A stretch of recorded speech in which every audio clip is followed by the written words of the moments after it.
സ്റ്റോക്കും മണ്ണാങ്കട്ടയും നോക്കാനൊന്നും വേണ്ടിയല്ല ഞാൻ നിന്നെ ഇങ്ങോട്ട് വരാൻ പറഞ്ഞത്. ഞാനും വിനയനും തമ്മിലുള്ള ഒരു ഈഗോ ക്ലാഷിൽ അവൻ അകത്തായി. ഇനി അവനെ രക്ഷപ്പെടുത്താൻ ഞാൻ പോലും വിചാരിച്ചാൽ നടക്കില്ല. പക്ഷേ നിന്നെ രക്ഷിക്കാൻ എനിക്ക് കഴിയും. അതിനു വേണ്ടിയിട്ടാ നിന്നോട് ഇങ്ങോട്ട് വരാൻ പറഞ്ഞത്. നീ തിരിച്ചു വന്നാലേ ഇവിടുത്തെ സെയിൽസ് ഗേളായിട്ടല്ല, ഫുൾ മേൽനോട്ടം ഞാൻ നിന്നെ അങ്ങ് ഏൽപ്പിക്കും. 5-6 മാസം കൊണ്ട് ഇത് നോക്കി നടത്താൻ നീ പ്രാപ്തയായാൽ ഈ ടെക്സ്റ്റൈൽസ് മുഴുവനായും ഞാൻ നിന്റെ സ്വന്തം പേരിൽ എഴുതി തരും.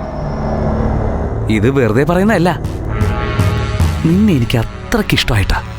ഞാൻ ഇറങ്ങുന്നു. ശരി ശരി ശരി, തിരക്കുണ്ടെങ്കിൽ ഇപ്പൊ പൊക്കോ. സാവകാശം ആലോചിച്ച് നിന്റെ ഭാവിക്ക് വേണ്ടി നീ ഒരു തീരുമാനമെടുത്താൽ മാത്രം മതി. ഏതായാലും ഒന്ന് നിനക്ക് ഉറപ്പിക്കാം, അവനെ നീ ഇനി പ്രതീക്ഷിക്കണ്ട. ജയിലിടിഞ്ഞാലും അവൻ ഇനി പുറത്തു വരില്ല. ഇവിടെ ഞാൻ മാത്രമേ കാണൂ.